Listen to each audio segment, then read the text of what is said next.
Where's the partnership now? On the African side, the continent has experienced an economic boom, and yet inequalities exist.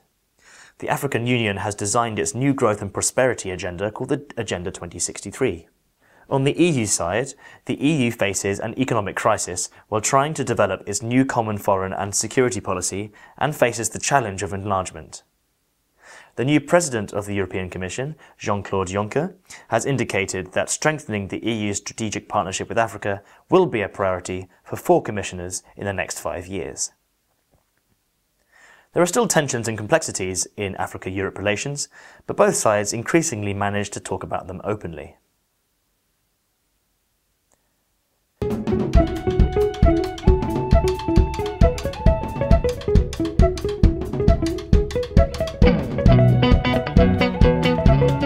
Well, I mean, the summit is a challenge and an opportunity. It's an opportunity for us to reset our partnership and put it on a more dynamic path. Je crois que le premier défi, c'est de rendre visible la coopération Afrique-Europe.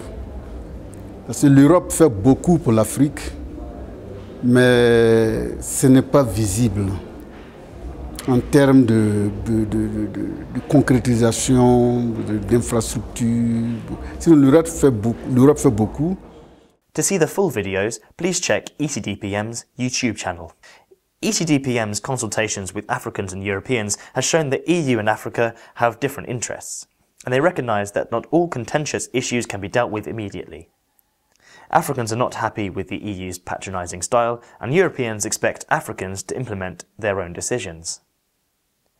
Tensions arise around sensitive issues like the role of the International Criminal Court and LGBT rights, and the European intervention in Libya, and economic partnership agreements. The 4th Africa-EU Summit took place in Brussels in April 2014. It gathered the heads of state and government of EU member states, African countries, and the leadership of the EU and the AU.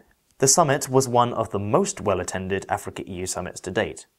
African and European leaders adopted a declaration calling for the need to continue dialogue on a number of issues where Africa and Europe can find common ground. Leaders agreed to deepen dialogue, including at a ministerial level. The roadmap for 2014 to 2017 set out strategic priorities for cooperation, and it's supported by financing for continental programs through the Pan-African Programme. The next summit will be held in Africa in 2017. Yet a number of paradoxes in Africa-Europe relations remain.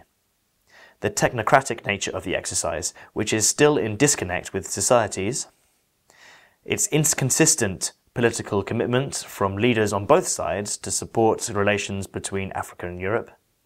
There is a difficulty for each side to have a common position because of multiple levels of decision-making. There is also a need to find a better articulation of the structures of the Africa-EU partnership. The need for more capacities on the African side is often forgotten by both sides. And most of the funding for the partnership comes from Europe. Co-financing from Africa is almost non-existent. EU decisions on Africa are driven by a complex system made of interests of institutions, member states and individuals. At the end of the day, it is the people in the institutions and member states that can listen, react and take decisions on the EU's relationship with Africa. Thanks for listening. Thank you for watching this presentation by my colleague Clem Silverman. For more in-depth analysis on the issues and dynamics discussed in this presentation and the outcome of the 2014 summit, please consult ECDPM's publications online. Don't forget to leave your comments at the bottom and go to ecdpm.org/subscribe to receive regular updates on EU-Africa relations.